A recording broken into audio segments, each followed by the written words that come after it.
En 2023, le prix d'une recharge électrique, ça sera peut-être supérieur au prix d'un plein de pétrole.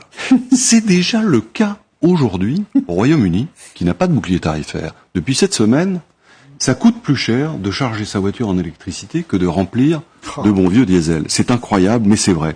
Sans compter les injonctions qu'on va vous faire pour ne charger votre voiture qu'en période creuse. Vous devez aller chez le dentiste, mieux vaut prendre un rendez-vous en période creuse. Et parce que sinon, vous ne pourrez peut-être pas vous déplacer. Idem pour vos courses. La faute à qui?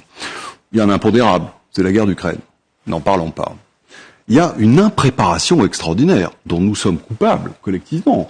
Des organismes comme RTE avertissaient depuis longtemps sur la nécessité d'augmenter la production électrique si on voulait électrifier l'ensemble du système de production et de mobilité français. On a fait quelques investissements, mais on n'a pas été à la hauteur de ce qu'il aurait fallu. Et puis quand même, les hésitations des deux présidents successifs, François Hollande et Emmanuel Macron. On a entendu avec stupéfaction Emmanuel Macron tout à l'heure légitimer son parcours, ses positions, ses décisions sur le nucléaire depuis 5 ans, et faire une sorte de reconstruction ex post, cohérente, d'un parcours qui en réalité a été une suite de zigzags.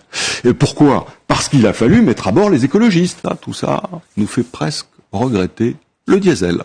En tout cas, on peut penser aux consommateurs qui ont acheté des voitures électriques. Oui. Et qui s'ils se retrouvent avec une facture, le plein d'électricité, comme vous le disiez François, aussi cher que le plein d'essence, là il y a de quoi, il y a de quoi être très très très en colère. Je sais pas contre qui, mais en colère, grosse colère. La Californie, je crois, qui a recommandé aux utilisateurs de voitures électriques de ne pas recharger les voitures entre 16h et 21h. Ouais, c'est ça. Ouais. Donc c'est qu'une recommandation. Enfin, on voit très bien ce qui va suivre derrière. Bien sûr. Rechargez-les aux heures creuses, la nuit seulement. Ah bah oui, mais ma voiture est en panne et j'ai non, ce sera plus tard. Bon. Voilà. On croyait faire un geste civique en achetant une voiture électrique et on est pris au piège de 1000 contradictions qui font que votre voiture électrique, ça devient un embarras supérieur.